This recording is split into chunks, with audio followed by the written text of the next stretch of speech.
One common misconception about Les Misérables is that it takes place during the French Revolution.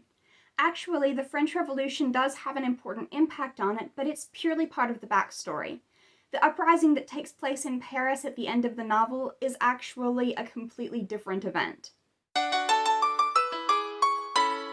It's not the French Revolution as in late 18th century, Louis XVI, Marie Antoinette, that French Revolution. It's not that. After the French Revolution came Napoleon, who also plays an important part in the backstory of Les Mis. And after the Battle of Waterloo came what's called the Restoration Monarchy.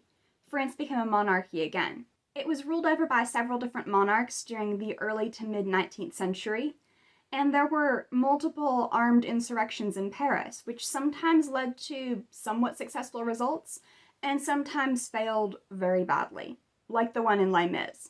In July 1830, one of these rebellions actually led to some significant changes in the government. However, this wasn't enough to satisfy a lot of people.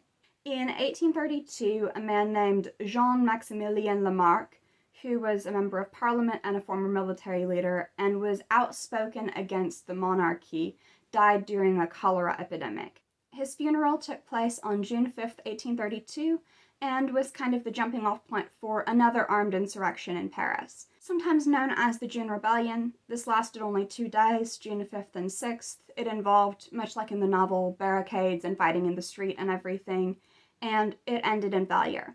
It's not generally very well known and didn't have a huge historical impact, but it is known for its role in Les Mis. Ultimately, though, France remained a monarchy until 1848, when a successful revolution turned it back into a republic. This wasn't the end of the story as far as changes in the French government, but as far as a frame of reference for Les Mis, the original French Revolution was in 1789, Napoleon was defeated in 1815, the July Revolution happened in 1830, the June Rebellion, the one featured towards the end of Les Mis, happened in 1832, and the eventual successful revolution that led to a new republic being established was in 1848.